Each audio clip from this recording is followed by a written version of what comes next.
Hey, time for a talk of the town today here on AM 1390 KRFO. We're getting real close to October, you know that. And usually in October, that's when the flu shot clinics come around. That's going to be the case here as well, here in Steele County. And Karen Fountain from Steele County Public Health joins us talking about the flu and the importance of the flu shots. Let's see, where should we start? Well, I guess what's the importance of getting vaccinated? It's kind of a dumb question, but tell us why it is important. Well, vaccination can help to protect us so that we don't have to take time off from work. And also, by getting vaccinated, it's going to protect everybody we come in contact with if we happen to contract the flu. It's going to keep our family well, it's going to keep our coworkers well, and it's going to protect people that, for whatever reason, may not be able to receive a vaccination. Perfect. That's why I asked that dumb question. That's why I wanted for an answer. We sometimes think, well, I can get through it, but yeah, but then you spread it to other people who maybe can't handle the flu. So that's exactly what I was looking for. Good. Okay, we have flu clinics coming up starting already next week. Maybe we'll just start off with the clinics, when and where, and then we'll get more into actually the vaccine and who shouldn't get it. So. All right. Next Tuesday, we're going to be at Medford Manor from 9 to 10:30. And on Wednesday, the October 7th, we're going to be at the Ellendale Community Center from 12:30 to 2:30. And then next Thursday, the 8th, we'll be at Owatonna Senior Place from 9 to 11. And then we wrap it up on Friday, October the 9th at the Blooming Prairie Senior Dining Center from 12 to 2. Okay, someone shows up, and what should they bring with them? Do they need insurance cards, or how much Yes. money, or how's it work? We would like for people to bring all of their insurance cards with them, their Medicare card, and then if you would like to pay cash and do not have Medicare, it will be $35 cash If a scenario, or check. okay, and if a person doesn't have the money, is it no go or still a chance? No, we received different vaccine from the Minnesota Department of Health. The vaccine we're taking out to these 4 communities is our private vaccine. We've ordered it from a private company. However, we do have vaccine at our office at 635 Florence Avenue, and that vaccine is for anyone who does not have a medical insurance. They haven't reached their deductible. And so we can find vaccine that would meet the needs of every person. Because I was thinking maybe someone with 3, 4, Yes. 5, 6 kids, and so yeah, that starts to Yes, add up. exactly. Okay, how soon does the vaccine start working and taking effect? I mean, flu season usually isn't this early, but I suppose it could be. Or Sure. Flu season varies from year to year, but typically we're going to see our peak amount of illness probably in December, January, and February. The ideal month to get vaccinated is probably October, and it will take about 2 weeks from when you receive the vaccination for your body to build up the antibodies to help protect you from the influenza. and again, I think we talked about this before. One shot should do it. It wouldn't probably doesn't do any good to get another shot in December, does it? Or No, no. Once your body receives the vaccination, it will build up antibodies, and a second vaccination isn't going to increase the number of antibodies. And I know usually somebody somewhere, I don't know where they are, but they kind of determine what the strain of flu is and try to match up the vaccine. Last year it wasn't really as good a match as some years, but again, that shouldn't discourage people from getting their shot this year. No, that's a message we want to get out. We know that last year was a bad year for the influenza, and one of the reasons was that the strain of influenza virus that was circulating was not the one that was in the flu vaccine, and so so the flu vaccine did not really offer that much protection to people. This year, there are different strains of influenza in the vaccine, and so far it looks good that it's going to be a better match. And again, maybe we should mention, of course, we mentioned the clinics next week, but again, just reiterate again, if you can't make one of the clinics, they can just come to you. Yes, we're trying something new at our office this year. We have a new position that was created for one of our nurses, and she will be available 8 to 4 Monday through Friday to give influenza vaccinations to anyone who was unable to attend one of our public clinics. If someone doesn't get the shot, and next thing you know, like, oh, I think I do have the flu, Maybe I'll go get a shot. It's probably too late for that, but you can get it more than once, can't you, in a year? Yes. Well, what can happen is, you perhaps have not gotten you've had an influenza, but maybe it's not the influenza that was in the vaccine. So if you get the vaccine and then later on the influenza strain that's circulating in the community is different than the one you caught, then the vaccine would be offering you some protection. Okay, and maybe we should just cover who can get vaccinated, or maybe we should say maybe there's some people that shouldn't maybe get vaccinated or not. The number of categories of people that should not get vaccinated is not really that large. They do use a little bit of egg protein when influenza vaccine is made, and so anyone that has had a life-threatening allergy to egg protein should not be getting the influenza vaccine. Someone that has a history of Guillain-Barré, that's a neurological reaction to a virus, should not get the flu vaccine.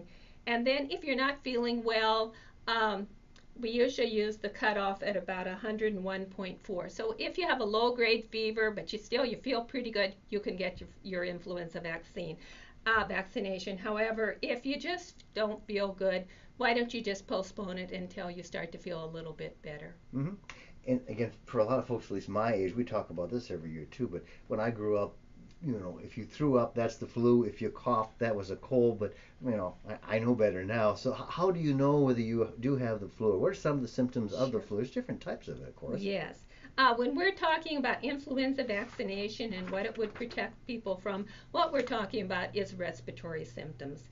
And we're not talking about a simple head cold. We're talking about a respiratory virus that really is attacking a lot of different parts of your body. So you're going to have fever and chills, a sore throat, muscle aches, this terrible fatigue, a headache, a cough, and maybe a runny or a stuffy nose. You really are, it comes on suddenly and it knocks you flat and you just feel horrible and you want to just lay on the couch and not move.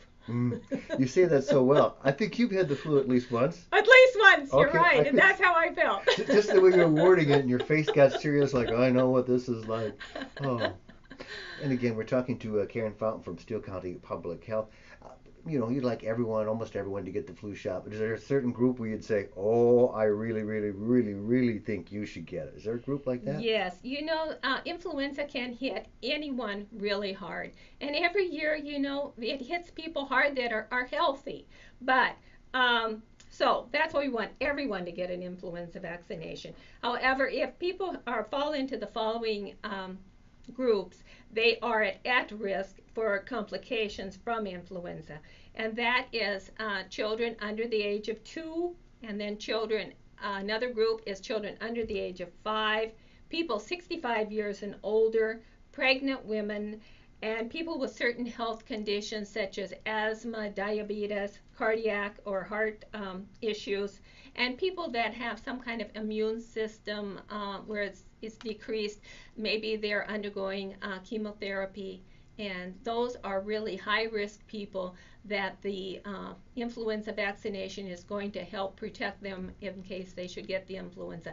And we really want to reiterate that if you live with anyone that is in these high-risk groups, we want every member of that family to be vaccinated to help protect your loved ones. Oh, so we never asked this before. If you would have, say, a parent or parents that live in, say, a nursing home or a senior place home, or if you have a child that's in a group home, can you assume that wherever they are, they're going to get a flu shot, or they still are responsible to go out on their own and get it? For the most part, group homes and assisted living nursing homes, they know that their population are at high risk, and so they're making every effort to get those populations vaccinated. Actually, I was just thinking about They that. take their duty very seriously. Mm-hmm. Yes. Sometimes, if you have an elder parent in a nursing home, their mind, they're not quite always, Yes. oh, I think I had my shot. I don't, okay. But I would caution, that if you do have a elderly relative in a nursing home and you as a family are coming to visit that person, it's really important that the children and every member of your family has received influenza vaccine before you visit that loved one. That's a way to protect people that are over the age of 65. We all know that people over the age of 65, just because their immune system with age has starting to not be as strong as it used to be, will not get as good a protection from influenza vaccination. So the way we protect people over the age of 65 is all the rest of us get vaccinated. Okay, we don't want to get the flu, so we get our vaccination. What are some other things we can do besides getting vaccinated to kind of cut down the odds that you catch the flu? Yes, exactly. What we would like to suggest is that people do really good hand washing. Whenever you're out and you come back home, maybe the first thing you do is you go wash your hands good with soap and water. And that would, in case you've come in contact with flu viruses on the grocery cart, on doorknobs, wherever you might pick them up, that by washing your hands when you come home and washing them frequently, that can decrease the amount of virus that could be on your hands. Another thing, as I said, is if you're ill, stay home. And that will help to protect other people. One thing we don't always remember is that the influenza comes upon people really, really suddenly. With a cold, you have kind of a lingering sore throat. You feel crummy for a couple days, and then you start to get that runny nose and the more severe symptoms of a head cold. However, with influenza, it just hits people suddenly. They can be feeling fine when they wake up in the morning and they go to work, and maybe by noon, all of a sudden they just feel terrible. But between when they got up in the morning and at noon when they started to just feel terrible, they were probably spreading influenza virus germs. And that's why we really want people to get vaccinated, because we don't always know, usually we don't know, that we're going to have the influenza.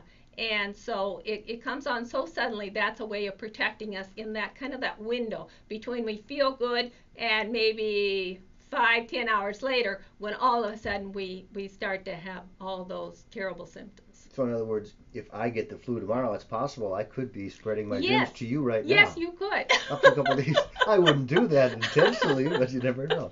That's why I'm going to get a flu shot to protect myself. From Lauren, yeah. You never know the way he looks. And again, one of the others is people coughing into their sleep. Yes. That's a hard habit to get into. I mean, I'm still used to putting that fist up there. And to remember that influenza viruses are spread through the air also. And so if we're coughing, sneezing, and we don't cough into our sleeve, those viruses can go out into the air, and then someone else can breathe them in. And I've heard too that try not to touch like your eyes or your nose. Yes, that's exactly right, because we get the viruses on our hands by touching inanimate objects, and then if we rub our eyes or rub our nose, that then is the way that virus gets into our body. Okay. And we'll kind of maybe wrap it up, Karen. Maybe go back over the clinics. They start next week. Tell us when and where again and what we need to do. Okay. We're going to be in Medford on Tuesday, October 6th, 9 to 10:30, Medford Manor. Ellendale, Wednesday, October the 7th, 12:30 to 2:30 at the Community Center. In Owatonna, we're going to be at Senior Place on Thursday, October the 8th, from 9 to 11. And on Friday, we'll be in Blooming Prairie from 12 to 2 at the Blooming Prairie Senior Dining. And remember, you can always call our public health office at 444-7650, and we'll be glad to give you additional information, or we can make arrangements for you to come to our office. Okay, flu shot clinic starting next week, so make sure you get yours. And that's our Talk of the Town for today here on AM 1390.